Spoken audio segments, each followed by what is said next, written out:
Willkommen bei German Me, dem Podcast, wo Deutschlernen Spaß macht. Wir sprechen heute über ein spannendes Thema: häufige Fehler beim Deutschlernen. Also, lehn dich zurück, entspann dich und lass uns anfangen. Heute haben wir ein sehr wichtiges Thema, Lukas. Ein Thema, das jeden Deutschlerner betrifft. Wir sprechen über Fehler. Genauer gesagt über die häufigsten Fehler beim Deutschlernen. Genau. Aber bevor wir anfangen, möchten wir eines sagen. Fehler zu machen ist völlig normal. Absolut. Fehler sind eigentlich Freunde. Sie zeigen uns, wo wir uns noch verbessern können. Viele Lernende machen dieselben Fehler, aber keine Sorge. Wir helfen euch heute, diese Fehler zu erkennen und zu korrigieren. Fangen wir direkt mit dem ersten großen Bereich an. Gerne. Lass uns über die Aussprache sprechen. Okay, Sarah, was ist deiner Meinung nach der häufigste Aussprachefehler? Ich glaube, viele Leute sprechen das CH falsch aus. Es ist ein Laut, den es in vielen anderen Sprachen nicht gibt. Das stimmt. Und das Wichtige ist, es gibt zwei Arten von CH. Genau. Wir haben das weiche CH, wie im Wort ich oder sprechen oder möchte. Man nennt es auch den Ich-Laut. Die Zunge ist dabei vorne am Gaumen.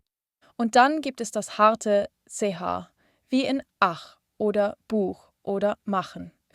Richtig, der Ach-Laut. Dieser Laut kommt aus dem hinteren Teil des Rachens. Er kommt nach den Vokalen A, O, U und Au. Viele Lernende benutzen nur einen Laut. Oft klingt es wie ein K oder Sch. Zum Beispiel sagen sie ich statt ich. Mein Tipp: Übe den Unterschied jeden Tag ein paar Minuten. Stell dich vor einen Spiegel. Ein weiterer Punkt bei der Aussprache sind die Umlaute Ä, Ö, Ü. Oh ja, viele sagen schon, wenn sie schön meinen. Das ist ein großer Unterschied. Um Ü zu sagen, forme deine Lippen wie für ein U, aber versuche ein I zu sagen. Üben. Und für Ö, forme die Lippen wie für ein O, aber sage ein E, möchte. Es braucht Zeit, aber mit täglicher Übung wird die deutsche Aussprache viel klarer. Kommen wir zum schwierigen Teil für alle Deutschlernenden: die Grammatik. Ja, besonders die Artikel. Der, die, das. Ein sehr häufiger Fehler ist der falsche Gebrauch von Artikeln. Warum ist das so schwer, Sarah? Weil das grammatikalische Geschlecht, Genus, im Deutschen oft unlogisch ist. Es gibt nicht immer klare Regeln. Zum Beispiel der Tisch, maskulin, die Lampe, feminin und das Buch, neutral. Viele sagen zum Beispiel der Haus, weil sie denken, ein Haus ist groß und stark, also muss es maskulin sein. Aber das ist falsch. Richtig ist das Haus. Es ist neutral. Mein bester Tipp hier: lerne jedes neue Nomen immer mit seinem Artikel. Lerne nicht Haus, lerne das Haus. Genau. Schreibe es auf eine Karteikarte. Das Haus. Benutze Farben: blau für der, rot für die, grün für das. Ein zweites großes Grammatikproblem: die Pluralform. Oh ja, im Englischen hängt man oft einfach ein S an. Im Deutschen nicht so einfach.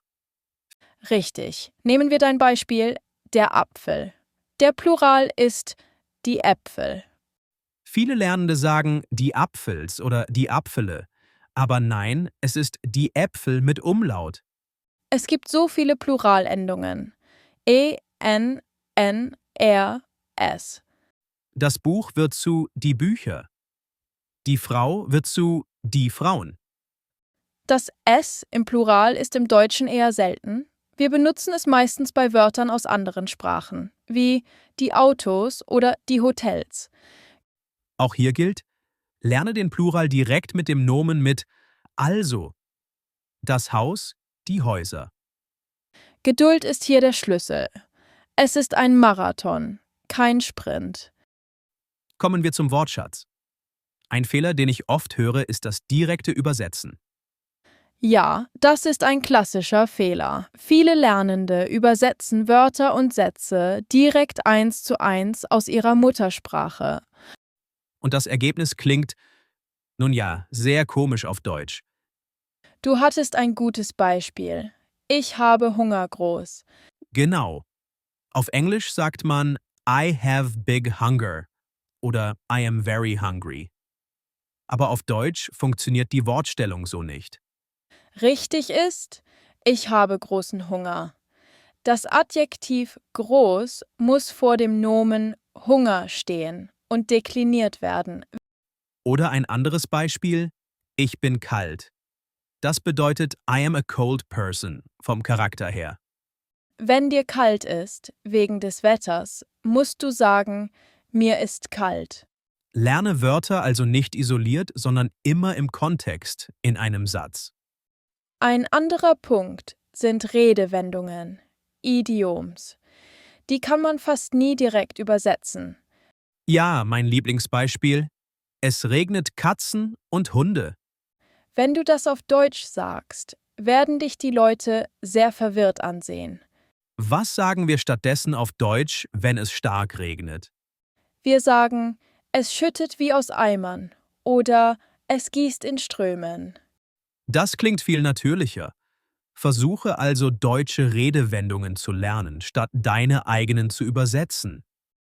Im letzten Teil wollen wir über Fehler sprechen, die oft in Alltagssituationen passieren, besonders beim Thema Höflichkeit. Ein gutes Beispiel ist beim Einkaufen oder im Restaurant. Viele Lernende benutzen das Wort wollen. Zum Beispiel, ich will das kaufen.